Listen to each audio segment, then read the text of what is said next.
O se refunda o desaparece.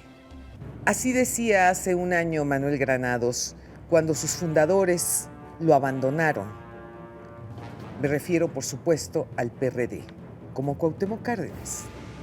A la fecha, ese partido ha vivido muchos descalabros, sinsabores, derrotas, triunfos a medias, y por todos lados se sabe que se busca un presidente, alguien que los rescate y prepare para las elecciones del 2017 y luego para la presidencial del 2018. Pareciera pues que no tienen tantos gallos o alguien que tenga en la mano la varita mágica para ese cambio que tanto anhela el PRD. Manuel Granados dice también que se requiere un cambio de ideología y de liderazgos generacionales. Es por ello que lo hemos invitado para hablar de frente y que nos diga cómo van a procesar entre las tribus un líder nacional y qué es lo que sigue para el PRD. Quédese conmigo esta noche. El programa va a estar muy bueno. Esto es Frente a Frente, periodismo con responsabilidad. Comenzamos.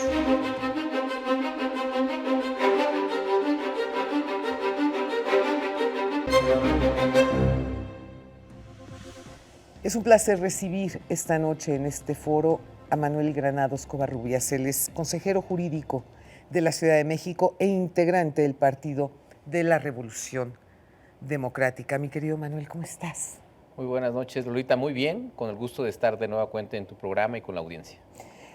Manuelito, cuéntame, por favor, ¿qué pasa en tu partido? Porque de verdad yo platicaba con Jesús Ortega hace unas semanas y le decía, después de el líder, no, me equivoco, después del presidente que tuvieron en el partido, pues ciertamente no había emoción, no había pues un cambio de fondo dentro del PRD. Es decir, no había ese espíritu político que contagia a todos los que participan en un partido para poder seguir un liderazgo, porque pues difícilmente puedes decir que el expresidente del partido tenía algún liderazgo. ¿Qué necesita, desde tu punto de vista, el PRD, primero para remontar, para poder trascender? Porque en verdad México requiere de un PRD fuerte. Y posteriormente para poder ganar elecciones, porque un partido político, pues de eso se trata, ¿no? Entre otras cosas. Sin lugar a duda, lo que requiere el PRD es un cambio de ideología, reencontrarse con la ciudadanía, hacer una reconciliación social, generar temas que hoy están abandonados y que al final del día son las causas que nos mueven a nivel local y a nivel nacional. Hablo de temas, por ejemplo, de los migrantes, de las trabajadoras domésticas, de los campesinos, de los indígenas, de las personas en situación de calle, de los discapacitados. ¿Cómo generamos esas condiciones para generar también una nueva perspectiva, recobrar nuestros orígenes, nuestra identidad, pero sobre todo darle esa confianza social a la ciudadanía? El combate a la corrupción es el eje fundamental, la columna vertebral de lo que debe de tener el PRD. Generamos este discurso, esta idea, pero se tiene que llevar a la práctica, tiene que ser consecuencia justamente de un proceso ideológico de reflexión, pero también de refundación para que generemos con nuevos cuadros, con nuevas ideas, lo que debe de tener, lo que debe dar fortaleza al Partido de la Revolución Democrática. El problema, Manuel, es que yo veo, y ciertamente lo ve todo el público, todos los ciudadanos, los votantes, es que un partido que comienza con una ideología, con un cambio, porque debemos recordar pues, que realmente el PRD es un partido relativamente joven y empezó con esta ideología. El problema es que cuando tú tienes gobernadores corruptos, cuando tú tienes representantes corruptos, cuando tienes videos recibiendo dinero y las ligas y tal y cual, en ese momento se te cae del corazón, se te acaba el encanto. Y entonces volteas y dices, bueno, como votante, ¿por quién me voy a decidir si al final de la jornada la corrupción se da en todos los partidos? Es un mal que tenemos que combatir. En el caso de la Ciudad de México, es la única entidad en todo el país en donde los servidores públicos estamos obligados a presentar la ley 3 de 3. Es decir, el jefe de gobierno, Miguel Ángel Mancera, obligó a todo su gabinete para que presentemos nuestra declaración patrimonial, fiscal y de conflicto de intereses. Y hoy es una realidad en la Ciudad de México. Es decir, sin él militar en el PRD, Sí. pero proviene de estas fuerzas de izquierda progresistas, ha hecho justamente con acciones de este tipo una congruencia entre el discurso, la acción, la ideología y sobre todo el ejemplo. Es lo que tenemos que seguir, es lo que nosotros debemos de proponer a nivel nacional, de que se generen estas condiciones que vayan en contra de la corrupción, que se señale cuando hay un mal ejercicio de los recursos públicos para beneficiar a unos en detrimento de la ciudadanía. Pero ese es un caso excepcional, perdóname, porque yo conozco a muchos líderes del PRD, o se dicen líderes del PRD, que viven en Lomas de Chapultepec o en el Pedregal. Es decir, que nada tiene que ver su ideología y lo que pregonan con su realidad. Es lo que tenemos que revisar a profundidad, Lolita. Yo creo que si el PRD tiene esta madurez de reconocer los errores, de rectificarlos y sobre todo de salir con un nuevo discurso, con una bandera ideológica distinta, que vaya con una congruencia entre el discurso y la acción, vamos a recobrar mucha confianza. Y sobre todo, que no nos tiemble el pulso para señalar cuando se hacen mal las cosas. Yo creo que eso es muy importante. Hoy la ciudadanía estamos cansados de que haya actos de corrupción, de que haya esquemas en donde la gente no tenga la atención inmediata. Estamos cansados de la impunidad. Exactamente, exactamente. Y sobre todo del doble discurso, Manuel. El doble discurso. Por cierto, tú no vives ni en Lomas de Chapultepec ni en el Pedregal, digo, eso me queda clarísimo. Pero al final de la jornada, si un líder habla de estos principios y sus acciones no van de la mano con el discurso, perdóname, es una clara y burda demagogia. Sin lugar a duda, y sobre todo debemos de recobrar ese origen. El PRD, esta lucha democrática histórica que dieron los fundadores del PRD, fue justamente para cambiar las cosas, justamente para señalar los actos abusivos de un Estado autoritario. Y hoy estamos en un esquema distinto, en donde pareciera que no pasa nada. Yo creo que tenemos que recobrar nuestra esencia crítica. Hasta como medio cómplices, diría yo, en algunos casos, ¿eh? Pero eso es lo que se tiene que revisar y decirlo. Hoy no escucho voces que digan, hagamos un encuentro interno para saber cuáles son los males que nos aquejan, darle remedio y salir con una nueva visión. El problema es que me da la impresión que las tribus siempre ganan. No, yo creo que estamos en un proceso de transformación. El país requiere de partidos políticos sólidos y fuertes. No podemos permitir que este esquema de organización social también se debilite. Por eso el PRD se hace necesario en el país, por eso nosotros tenemos con esta visión madura, inteligente, propositiva, crear una opción sólida para el país.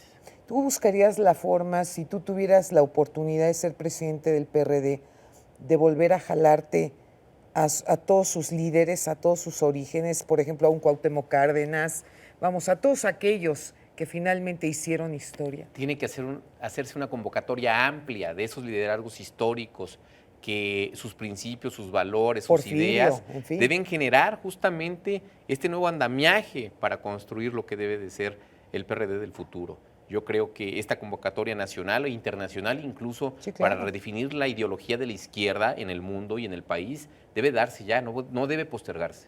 ¿Tú quieres ser candidato a ser presidente nacional del PRD? No, ahorita mi ocupación principal es ser consejero jurídico del gobierno de la ciudad, cumplirle al jefe de gobierno, Miguel Ángel Mancera, en una tarea que es fundamental para la gobernabilidad del país, que es dar certeza jurídica a las y los capitalinos. En eso estoy concentrado las 24 horas, realizado Pero no le harías el feo.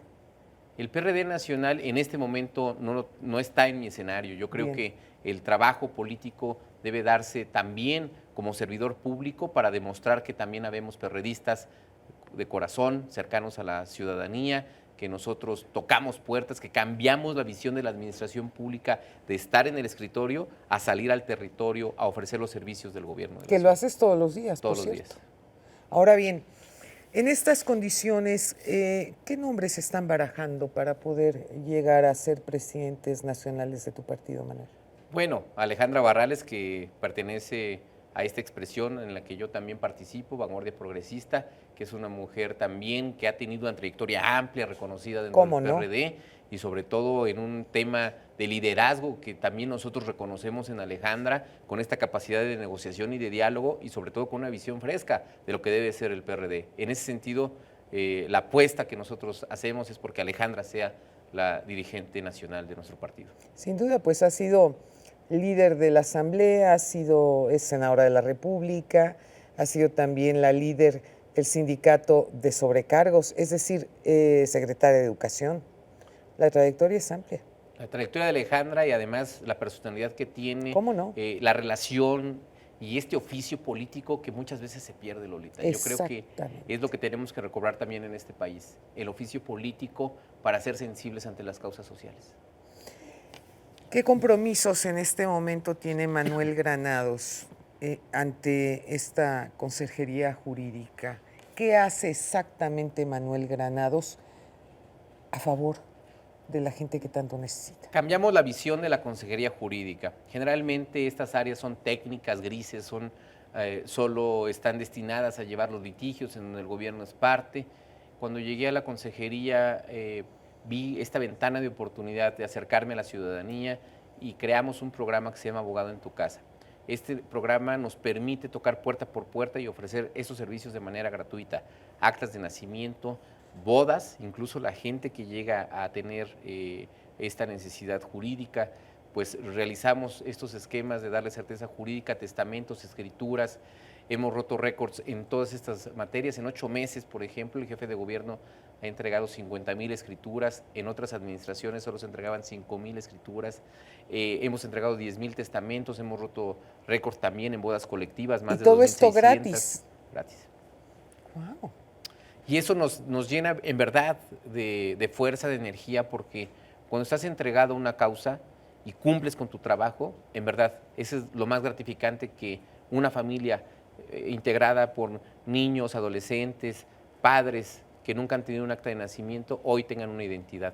¿Cómo no? Eso nos llena de alegría, de satisfacción, porque estás generando un cambio, estás metiéndolos a este esquema de desarrollo para que puedan ir a la escuela los niños, para que las personas puedan obtener un programa social, y eso es lo que genera también este motor de la ciudad, su gente. Y hablando precisamente de un tema muy, muy sensible justamente, ahora que mencionas a los niños, qué difícil es, cuánto trabajo cuesta adoptar una criatura en el Distrito Federal o en cualquier parte del país. Te la hacen tan excepcionalmente cansada. Y yo me he puesto a pensar, a ver, ¿qué no es preferible que una criatura, en lugar de estar metido en una casa hogar, tenga su propio hogar con unos padres amorosos que lo cuiden y que le den esa identidad que tanto requiere un bebé? La certeza jurídica va de la mano con ello también en generar estas condiciones de alcanzar la felicidad. Yo creo que el bien de bienes y de todo lo que podemos alcanzar al final del día es justamente disfrutar estos momentos. La parte legal sí tiene que cumplir requisitos y se tiene que generar certeza para no poner en riesgo a un menor. Criatura, claro. Pero cuando están las condiciones dadas, el Estado no puede ser el primero que impida ese disfrute de la felicidad. Así es, efectivamente. Y bueno, desde algún lugar de Europa, José Luis Belmar nos presenta una mujer en la historia.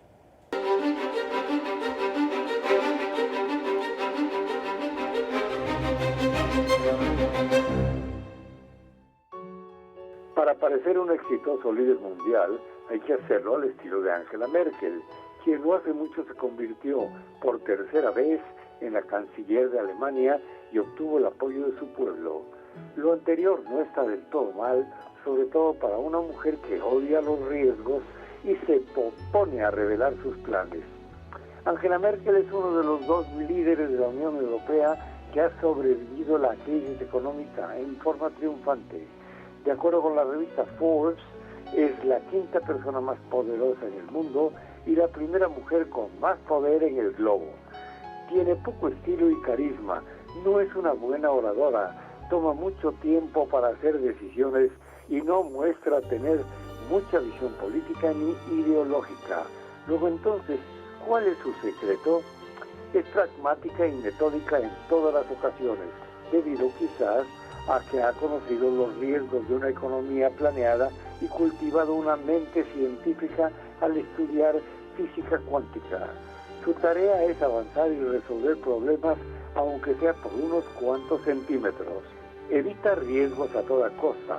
Cuando pequeña, cuenta, en la escuela estuve toda una hora en el trampolín de la alberca antes de echarme un clavado. Entorpece algunas cosas deliberadamente y sabe cómo afianzarse robándose las más populares políticas de sus oponentes, cómo hacer a un lado el poderío nuclear, cómo subir los beneficios sociales para la familia y otras cosas. Ángela conoce bien lo que su país quiere. Cuando surge la oportunidad de participar en una guerra, no participa. Sabe que el pueblo alemán lo que menos quiere es una guerra. Así es que, tranquila en Irak, compromisos a medias en Afganistán y oposición a una intervención militar como lo hizo en Libia y como lo ha hecho en Siria. Siempre tiene planes, pero no los revela. Por todo lo anterior y por muchas cosas más, el pueblo le llama Mutti, mamita.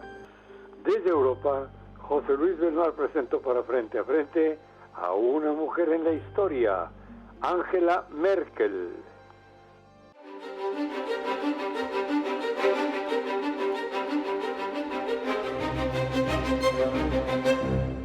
Te agradezco tanto, Manuel, que hayas estado conmigo esta noche.